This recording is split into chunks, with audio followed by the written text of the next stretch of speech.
A food allergy diagnosis changes your life. Food allergies affect you, your family, your education, your career, your everything. That said, as with all adversity in life, you have choices in how you can handle it. Some people choose to raise their hands, stand up, and get involved as advocates. They look food allergy right in the face and say, I've got this. And they focus their energy on empowering others to feel the same. These food allergy warriors range in age and background, but have one thing in common. They turned their food allergy story into action. Now I'm going to shine the spotlight on them to inspire you to join the fight against food allergies. This is Take Action with Hillary Carter.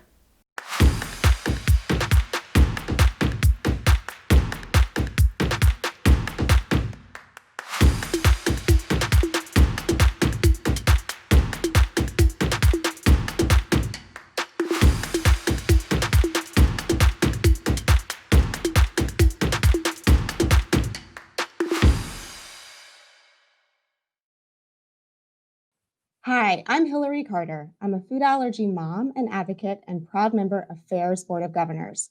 I am so excited to chat with Megan Lavin today. She is a mom of four, a cookbook author, and the mastermind behind the wildly successful website and social media brand Allergy Awesomeness. Megan, thank you for joining us today. I'm so happy to be here. Thank you, Hillary.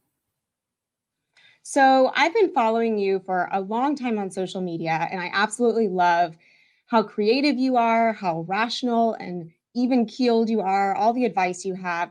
And I want to just sort of go back to the beginning before food allergies hit and just tell us a little bit about your food allergy journey. I know you have four kids, I believe two have food allergies. Just give us a little bit of your food allergy timeline. Sure, I'd be happy to. Well, I feel like life is about changing and growing, right? I mean, I was working in corporate America in a global marketing capacity, loved my job. I told my husband, I don't think I want kids. I'm happy in my career. And so, I mean, if that tells you from that to four kids, like what a journey it has been, just figuring out life, figuring out, oh, I actually do enjoy motherhood. Oh, crap, what are food allergies? It has just been like, feels like kind of one stumbling block after another, but it's been really this beautiful journey when I kind of look back on the arc of it. But yeah, I loved writing. I loved marketing. I loved broadcasting and communicating. That was my degree, was broadcast journalism. So I really missed that because I stepped away from it after I had my first son and he started having all of his medical issues. My first son, it was not only a baptism by fire, you know, being a first time parent, which is in and of itself really terrifying. But he had so many issues, the eczema, me having to do an elimination diet while breastfeeding. And then his first anaphylactic episode at 11 months old. I didn't even know what food allergies were. I didn't know to call 911. Like an idiot, I drove to the hospital while his eyes were like rolling in the back of his head. I had no idea. And then, trying to get a grip on what food allergies were. And then we were like, do we have another one? Because by that point, we knew that he had that rare disease, eosinophilic esophagitis, which is an allergic condition of the esophagus. And there's a chance that it runs in families. So we were like, do we even dare have another? And then we were like, yeah, we want a sibling for him. And then the second one, boom, food allergies and asthma again. So it's just been this wild ride. But I mean, isn't life kind of like that for everyone? I think we all have our own version of that where different things have come into play, but there have also been a lot of blessings. And one of those has been my site. I always kind of say, like, even if no one looked at it, I would be doing it just because I have that passion and that need for an outlet that I miss from working, to put in the writing that I love, doing the photography that I love. Now that I'm an allergy mom, doing advocacy. So it's just this great intersection that allows me kind of an outlet outside of motherhood. And so it's just been this really beautiful process. That's amazing. And I have to just say, there's so many similarities in your story and mine. I think most of us food allergy moms have sort of that similar arc of, working, maybe taking some time off, and then food allergies happen, and then still wanting to work. And how do you make that work? And And so, and I even also had a broadcasting degree. My background is PR and communication. So I hear you, I feel you. And I love how you have made it all work and made it work towards food allergy advocacy. So tell me, just back in the beginning, how did you initially, I know you've had your website for years, how did you get that started? Because I'm thinking about the people who are watching. Maybe we have some more newly diagnosed moms or some moms who are really itching to work in a different kind of way. How do you even get started with that? So when I got started, it was really back when my son was an infant, and it was really popular to be doing like blog spots where you were connecting with family and friends over the internet. This was even pre-Instagram. I'm really dating myself here. But I think because of that love of journalism and writing, I was always like a journal writer. I loved just expressing myself through words. And it was a very frustrating time, as I'm sure all allergy moms feel at that beginning, where there's so many unknowns. And so being able to write about it was so cathartic. And I had a lot of my friends and family say, you really should turn this into like a person or a public blog and make it so other people can learn. And I was like, I don't know. But then I started making friends with some other bloggers. And that's when I really had to start experimenting in the kitchen. And I just remember feeling, if I can help some other moms save her from the tears in the kitchen that I have had, the expensive wasted ingredients, then I really should do it. Because I knew how it felt to dig and dig and dig on Pinterest and be like, that recipe doesn't work. That recipe doesn't work. I mean, at the time, there was just so little out there. Now there's a lot more, that I just felt kind of compelled to do it in hopes that it would be a release for me and it would be a creative outlet, and that hopefully it helped to other moms. Well, that's so amazing. And I do understand the sort of thought behind just sort of journaling and putting it all in one place. And it is cathartic to just have it all out there in the open, and then to share it publicly for other people is just tremendous. And I know you've helped so many people. And I want to transition to this gem that you wrote. And as you see, I've tagged like all the things I want to cook. And I even bought an Instant Pot just for this. We have had, a crazy 2020. And so I've been sticking sort of to my very basic recipes, but this is literally my New Year's resolution right here, to work my way through this. And as I know, my kids have passed a lot of food challenges this year, which has opened up a lot of options for us. So you are single-handedly going to turn my kitchen around. So thank you for that. But tell me about the cookbook. I mean, to go from a marketing background into a cookbook author is quite the pivot. So how did that whole thing come about? Yeah, well, I really feel like I've been led by God. There's just been stepping stones that I feel like have given me experiences that have prepped me for the next one. And so I feel like my writing background came into play as far as like writing up recipes, writing the intros, the broadcast journalism work, learning to look through a camera, I think that helped me with my photography. Marketing has helped me try and, kind of publish and get my blog out there. And so it kind of just all led. And then I think once my blog got to a certain point, it got this publishing company's attention. And I still remember when I got the email, because that was not like a goal of mine. I know for some people it was. And I got the email and they were like, we want to discuss doing a cookbook. And I legit thought, this has to be spam. Like, this has to be a joke. And I wasn't even going to respond. And it's all thanks to my husband. He was like, just see what they have to say. And at the time, my third child was only like, 6 months old. And I was like, I don't have time for this. Who are they kidding? And then just once I talked to them, I kind of thought, well, maybe this would be a good project. And it would, because I always thought, okay, if my son goes to college, he can't have the typical experience of like eating in a cafeteria, the dorms, whatever. And so I'd always planned on like printing all of my recipes and like just shoving them in some kind of a binder or something and being like, here you go, here's how you can live, And so even a little selfishly, I thought, if I can get this published and have something where if he goes to my in-laws' house or to college, like they're printed out, easy recipes that he can use. And he's even said, one time he was mad at me. I loved this. He goes, I'm going to run away and I can just take your cookbook with me, and wherever I go, that I'll be okay. And I was like, that's true. That's very true. So it's been a huge blessing. It's been a really fun ride. There was definitely some learning. I was very unfamiliar with the publishing world. I had a great editor. It's still been a process trying to learn. I don't like selling things. I know some people are natural sellers. It's hard for me to like bring it up on my blog and be like, get this, because it's not a money thing, but I keep trying to remind myself it can be helpful.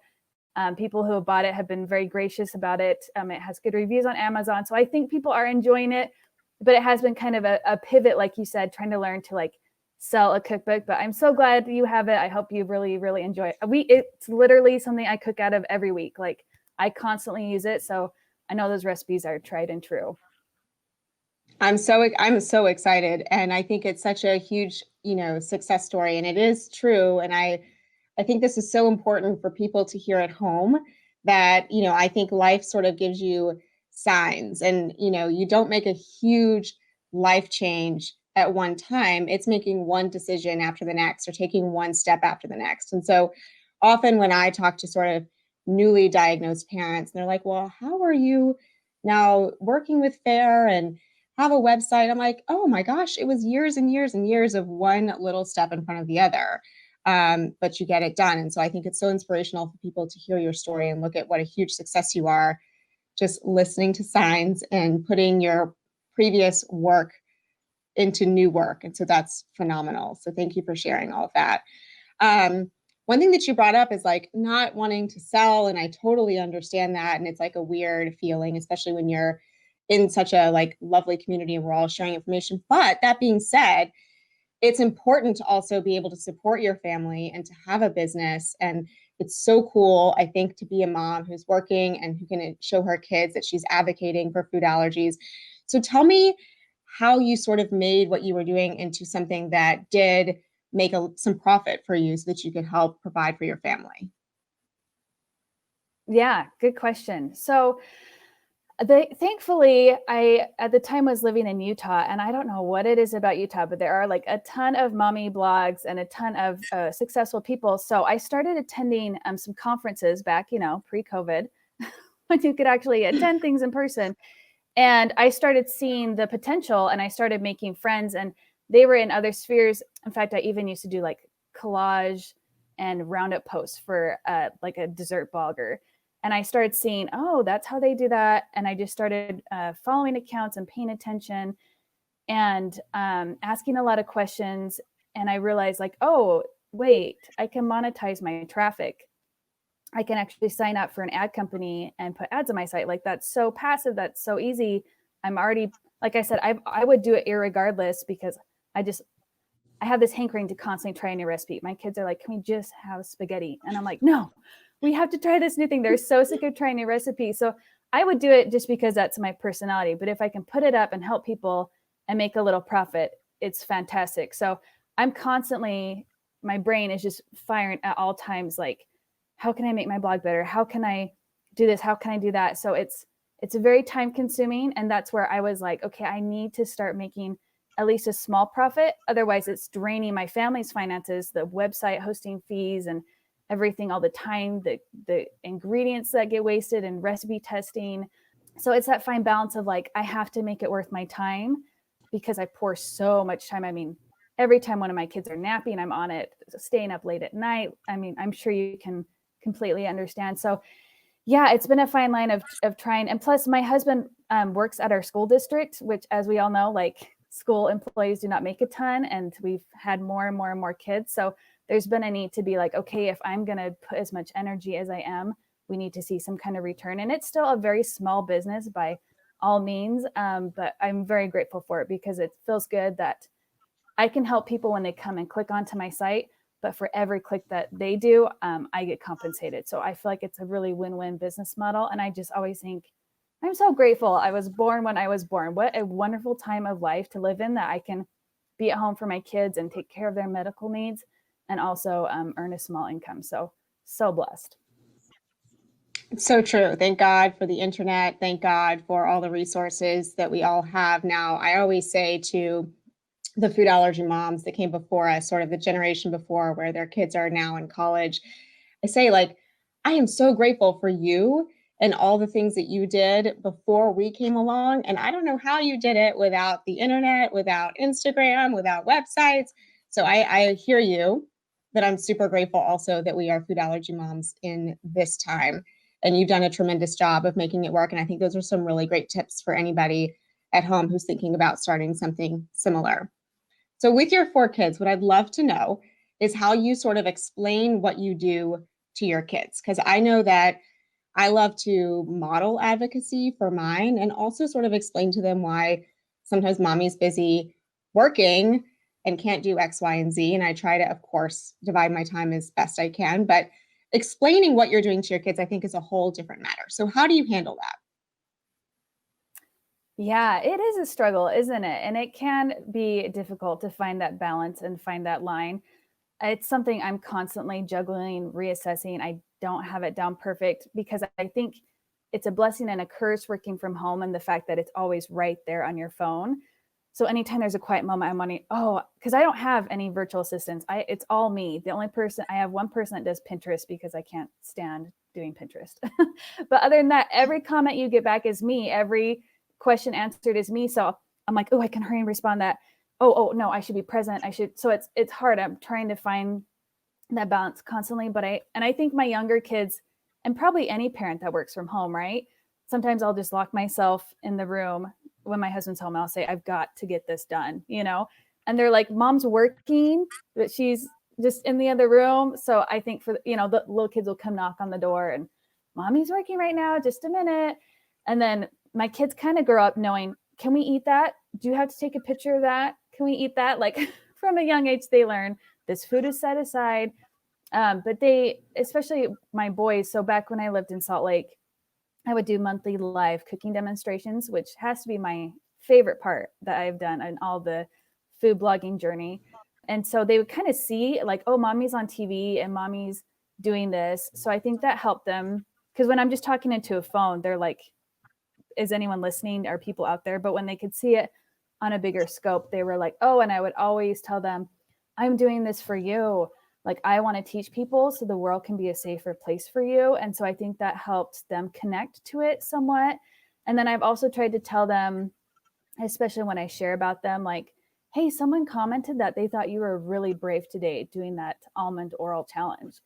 Thank you for being an example to people. And then they kind of can get some ownership and feel good about it. Like, yeah, okay.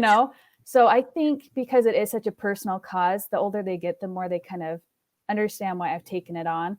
Like today I said, wish mommy good luck. She's going to work with Fair today. And they're like, okay. So I try and involve them where I can, not splash them all over my social media too much, but also show enough of that background to help them feel included.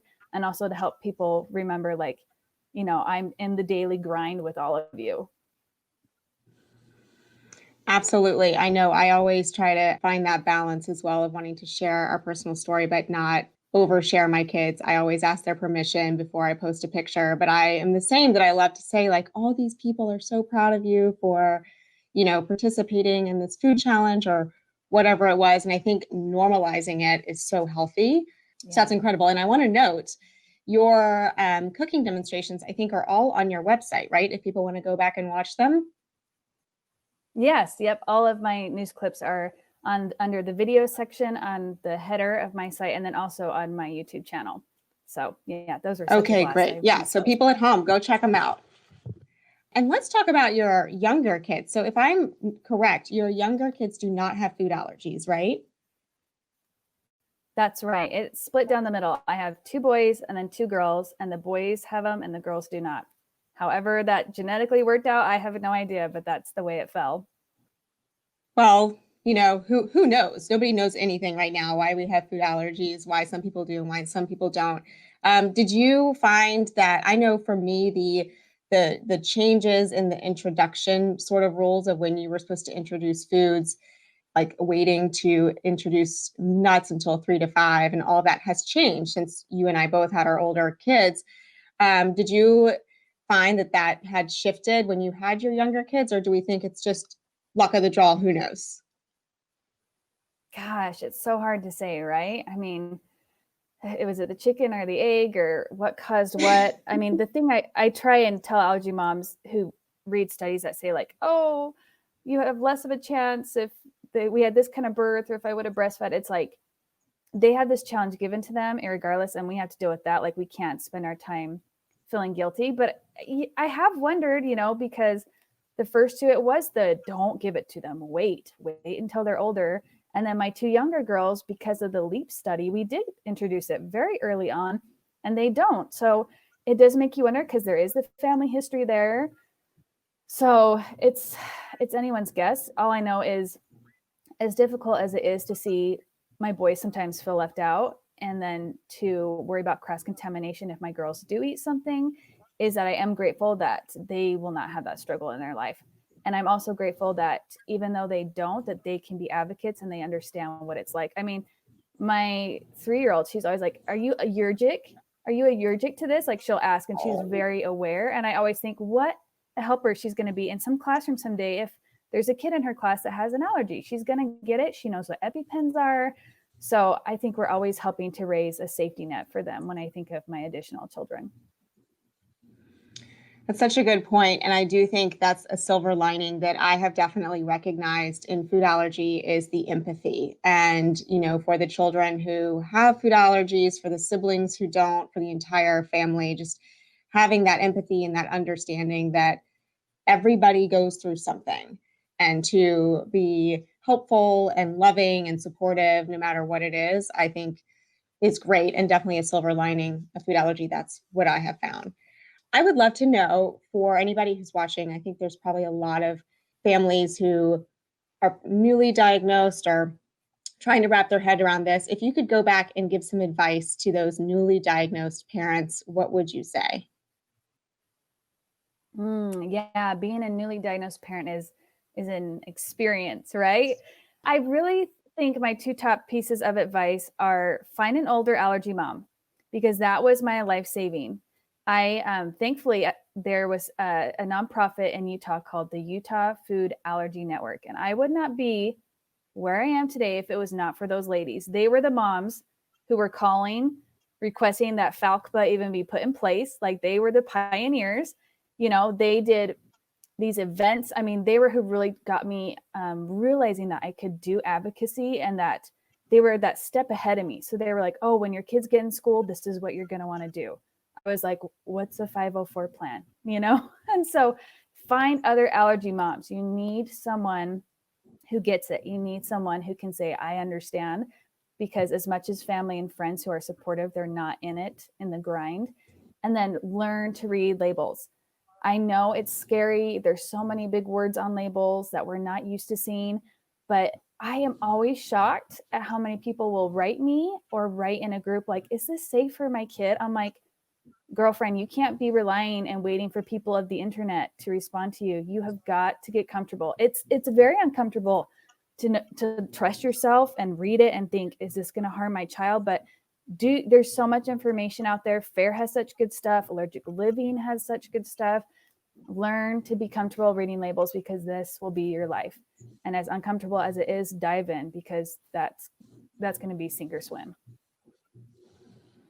Those are such great pieces of advice. And you recently talked a lot about reading food labels on your Instagram. And I even commented, because I said, this is the most rational, level-headed feedback that I've heard, because label reading and cross-contamination and may contain, it's such a hot button. And there's so much obviously going on right now with labeling sesame, which is super, super important. And FARE is doing incredible work. And everybody really has different viewpoints on what they feel is comfortable for their family. Would you mind sharing sort of how you handle it? Because I thought it just was so smart, and everybody can make their own opinion about it and how they want to handle it in their home. But I loved your feedback, if you wouldn't mind sharing. Sure. So just a quick overview of what I said is, and I want to make sure that people understand that this was a process for me. So I know there's a lot of new allergy moms who might look at me and be like, you're cray cray, right? Like, how do you feel comfortable doing this? But as you go along and you learn and you get more comfortable, you do start to realize, oh, this works and this doesn't. So like you mentioned, I like that you prefaced it with like, it's okay if this doesn't work for you. But I was so surprised after I put it out, and it's saved on my Instagram highlight bubble called May Contain, how many people direct messaged me and said, oh my gosh, I feel the same way, but I feel shamed by other allergy moms. If I say this, I don't dare say that I feed my kid this. And I really think that's got to stop.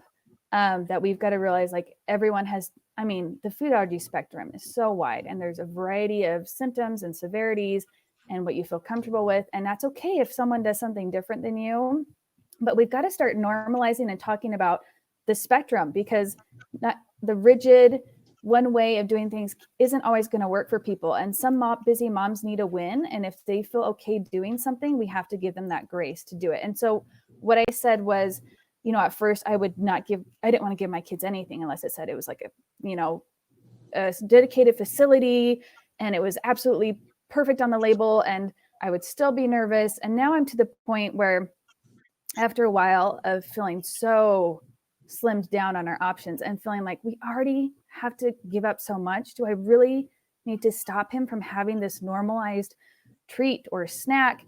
And so then it started kind of like, I started calling companies, and because of my background, that global company I worked with, we manufactured stuff. So I had a little bit of a manufacturing background, and realizing like the cleaning procedures that go into place and good manufacturing practices, that companies are probably trying to be as careful as they can. Now, some people probably don't want to give manufacturing companies the benefit of a doubt like I do, but I'm pretty sure they don't want to get sued. And so I started calling on things that I was like, oh, I really want that in our diet. Like, that would make such a big difference. And the more companies I've called, so many that had the may contain statement, they'd be like, oh, we just put that if it's in the same facility. We have rigorous cleaning protocols. We're very careful. We clean before we run the next product. And I heard that time and time and time again. Now, I can't say that's for every company, but the companies that I called, I started realizing maybe this is okay. Maybe we could start doing this. And I've become more and more comfortable. Do I give my kids everything that says may contain? No, but we definitely, our list has continued to grow. And I've continued to get comfortable in realizing labels do not have to be perfect. And the quality of life that it gives us, where some people may see that as a risk, I see that as an acceptable risk. And it's really blessed our lives to have some convenience things that I wouldn't have dreamed I would have been doing a few years ago. So obviously do what you're comfortable with. Speak with your allergist about these types of decisions. It's a personal decision, but for us, it's been really life-changing. I just love all of that. And I think it's such really great advice. And as we have both said, everybody should do their own research and make their own decisions. And everybody has a different comfort level. But I am with you in that I've made so many calls, and I've actually never gotten off the phone with a company and been like, I'm not going to do that one. I always feel reassured. So I think, the big takeaway is to do the work and to make the call and to do the research. Look on the website. Most of the time, I think you're going to have a good experience. You're going to get the information that you need. Nothing's perfect. No one's perfect. But I do agree with you that we have to limit so much. So being able to add anything safely that you can is a huge win. So I love that feedback. Thank you for sharing with us.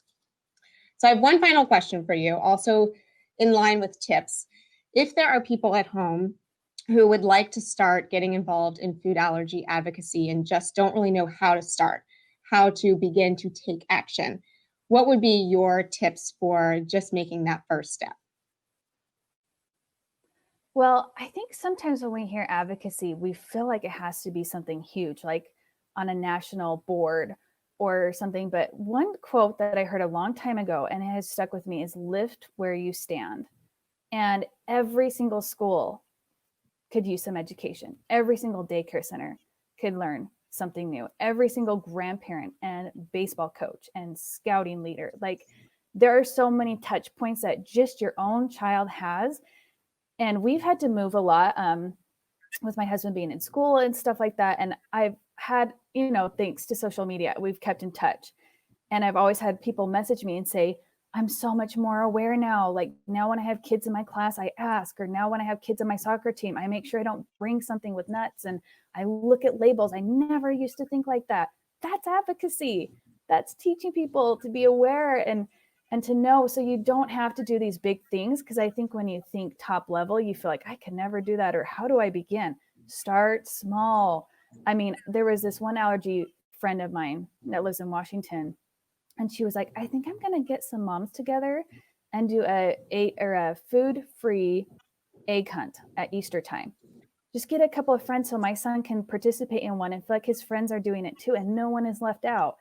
It can just be finding a group of moms in your local community. or it can be reaching out to FAIR and asking how you can help. There's such a spectrum, and every little bit is going to rise the tide for all of our boats, right? So I think follow your heart. What are your passions? Do you like communicating and talking? Are you an event organizer? Are you someone who likes education and could go in and do a PowerPoint presentation at your kid's school? I mean, I've even asked at my boys' schools, can I come in and read a book about food allergies and explain why we ask all the kids to wash their hands, you know? So there's so many ways, and it's limitless, and just don't limit yourself. Think, what am I good at? What are my strengths? And then put something into action. I love those tips. Those are all just genius. And I think you're going to inspire so many people. So thank you so much for taking time today to chat with me about all of this. I could talk to you all day, but I won't keep you. But remind everybody at home one more time, all the places they can find you online. Well, it's been a pleasure, Hillary, and you're such a great example of advocacy, and I'm so grateful that you asked me to speak. Thank you so much. And you can find me on my blog. It's Allergy Awesomeness. I came up with the name because I still want people to have an awesome life, even missed by allergies. My main platform that I love the most is Instagram. That's where I share a lot of the behind the scenes and the stories, and it's allergy_awesomeness. And then you can find me on Facebook, Pinterest, and even TikTok sometimes. So hopefully I can catch up with you somewhere online and we can keep the conversation going. That's awesome. And as you suggested, if anybody is looking for tips on how they can take action, you can always go to FAIR's website, foodallergy.org. There's so many resources there. And if you'd like to follow along on my journey, my website is hillarytollcarter.com. And I'm also on Instagram at hillarytollcarter. Well, Megan, this was phenomenal. I loved it so much. Thank you for all your tips. Thank you for all you do. And I hope you have an awesome rest of the day. Thank you. You too, Hillary. Take care.